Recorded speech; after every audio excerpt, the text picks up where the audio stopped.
নির্লজ্জের মতো কত অফিসের দুয়ারে ঘুরে বেরিয়েছি, কত অফিসারের কাছে গিয়ে অনুনয় বিনয় করে আমি বলেছি, এই যে স্যার শুনছেন, আমি গ্রাজুয়েট, বেকার, আপনার অফিসে যে কোনো একটা কাজ দিন স্যার, যে কোনো একটা কাজ। কিন্তু কে আমার মুখের দিকেও একটিবারের জন্য মুখ তুলেও তাকালো না।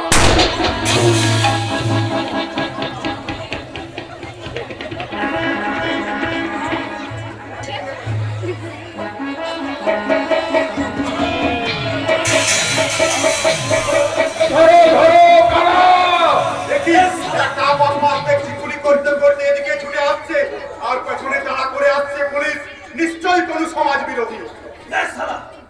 সবগুলো দেখছি খতম হয়ে গেল, এখন তো পালিয়ে যাওয়া ছাড়া আর তো কোনো উপায় নেই। কোথায় পালাবি রে বদমাশ? সমাজের কলঙ্ক হয়ে তুই কখনো বেঁচে থাকতে পারবি না, তাই তোকে আমি পুলিশের হাতেই দেব।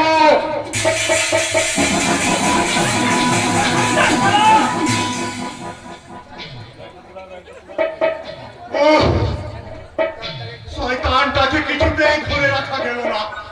তবে তবে এই ব্রিজকেসটা উদ্ধার করেছি, নিশ্চয় এর মধ্যে চোরাই মাল আছে, তাই এই ট্রাকে আমি পুলিশের হাতেই তুলে দেব। স্যার, আপনি এসে গেছেন। যে শয়তানটাকে আপনারা পেছনে তাড়া করেছিলেন তাকে আমি ধরে রাখতে পারিনি বটে, তবে এই ব্রিজকেসটা উদ্ধার করেছি।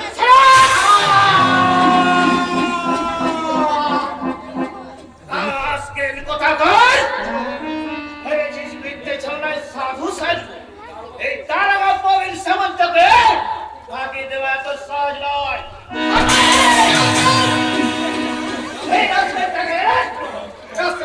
না, বিশ্বাস করুন স্যার, আমি সম্পূর্ণ নির্দোষ। আমি আমি শিক্ষিত ব্রাহ্মণ সন্তান, কখনো এই কাজ আমি করতে পারি না। আপনার কাজের সহযোগিতা করে আসল অপরাধীকে ধরিয়ে দিতে চেয়েছিলাম।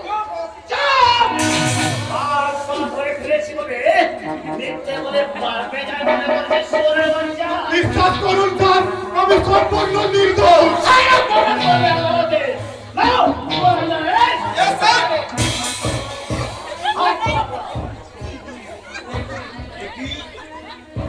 আমার ভাই চন্দন কাপড়ে কেন দাদা কি করে সে সবাই বিস্কুট প্রচার করতে গিয়ে হাতে রাতে ধরা পড়েছে। না এই জীবন নাগরিক আদর্শে গড়া চন্দন কখনো আদর্শকে তো করতে পারে না, এটি রক্তের রক্ত, কখনো বেইমানি করতে পারে না। দাদা ভাই একটি সত্যি করে বল, একটিবার বল তুই এই কাজ করিসনি, একটিবার শুধু বল। কি আর বলবো দাদা, তোমার সত্য আদর্শ মিথ্যের কালিতে ঢাকা যে পড়ে গেছে। শত চেষ্টা করলো নিজ কাজ আমি কলঙ্ক মুক্ত করতে পারবো না। তাই তোমার আদর্শে গোড়া চন্দনের একমাত্র পরিচয় সে চোর, ডাকাত, ইসমাগলার। কি বললি, কি বললি হতভাগা?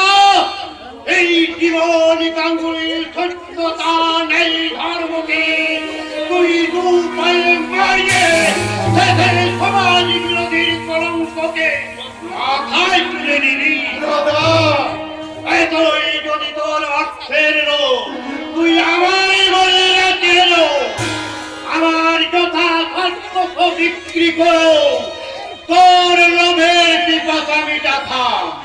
তোর হতভাগা তুই আমায় বললি না কেন? কেন কেন কেন?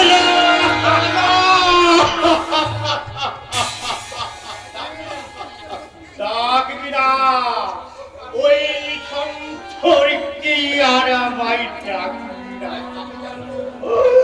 আজ থেকে জানবো আমার চন্দন মারা যাবে। ওটা তো ক্যামেরা মারলাম নিদান নিদান বাবু, ওই চোর ডাকাতটাকে আপনি ফাঁসিতে ঝুলিয়ে দেবেন। নিয়ে যান আমার সামনে থেকে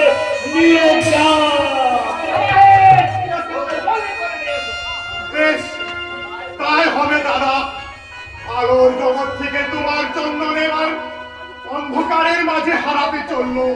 তাই বিদায় বেলায় দূর থেকে তোমার উদ্দেশ্যে শেষ পেলাম জানিয়ে আমি অনুরোধ করছি দাদা, তুমি আমায় অভিশাপ দাও, এই যাওয়ার যেন আমার শেষ যাওয়া হয় দাদা, শেষ যাওয়া হয়।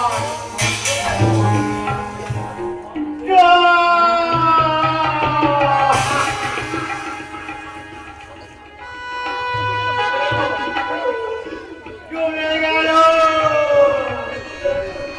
আমার বুকের একটা দিক খালি করে চলে গেল। আজ আমি সংসার সমুদ্রে একাই এক দিশে হারার নাবি। না না না, এত সহজে আমি হারবো না, এত সহজে আমি হারবো না। আমি একাই ধরবো এই নিরন্ন সংসারে হার। আমার একমাত্র বোনের পরের ঋণ মেটাতে আমি ভিটে বাড়ি বিক্রি করবো, তাতেও যদি না হয় আমি ছেড়ি করবো, মত করব। সর্বশেষে জনগণের লাইট গুলো দেখে না তবে আরো খুব ভালো আছে। যেটা হ্যালোজিন গুলো আছে না খুব ভালো আছে। আমার একমাত্র বোনের পরের ঋণ মেটাতে আমি আপনাদের কাছে ভিক্ষে চাইছি বাবু, আমায় কিছু ভিক্ষে দিন, আমায় কিছু ভিক্ষে দিন।